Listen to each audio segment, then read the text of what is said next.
বাংলাদেশ যখন স্বাধীন হলো, কলকাতা থেকে যারা ফিরে এলেন তাদের মধ্যে ছিলেন আহমদ ছফা।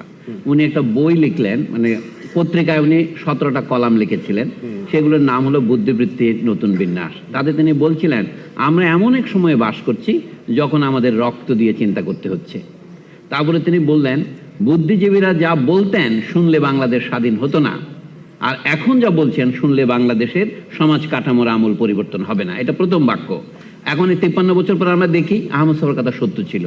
তাহলে আমাদের ত্রুটিটা ছিল কোথায়? যে বুদ্ধিজীবীরা আগে পাকিস্তানি ছিলেন তারা ঠেলায় পড়ে এখন বাঙালি হয়েছেন। তারা মিথ্যা বাঙালি জাতীয়তাবাদ ইত্যাদি কথা বলে নিজেদের আখের গুছিয়েছেন, সেটার বিচার হয় নাই। ওই বুদ্ধিজীবীদের বিচার হওয়া উচিত ছিল।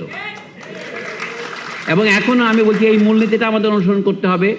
আওয়ামী লীগ একটা ঐতিহ্যবাহী দল, এটা আওয়ামী মুসলিম লীগ ছিল, এটা আওয়ামী মুসলিম লীগ থেকে আওয়ামী লীগ হয়েছে। তারপরে ইতিহাসের প্রয়োজনে আওয়ামী লীগের প্রয়োজন যদি ঘুরিয়ে যায় আওয়ামী লীগ বিলুপ্ত হয়ে যাবে, মুসলিম লীগ যেমন প্রায় বিলুপ্ত হয়ে গেছে। সেটা বড় ব্যাপার নয়।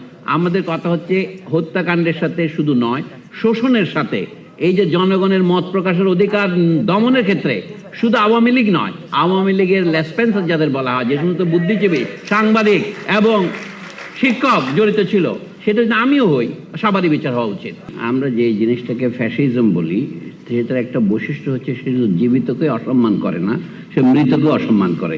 এই যে লাথি মারলে, যে বাবা এবং মায়ের বিবরণ থেকে যেটা আমরা শুনলাম, এটা ট্র্যাজেডির উপাদান। ধর্মতত্ত্ব বলা হয়েছে মৃতকে সৎকার করা সমস্ত কমিউনিটির দায়িত্ব।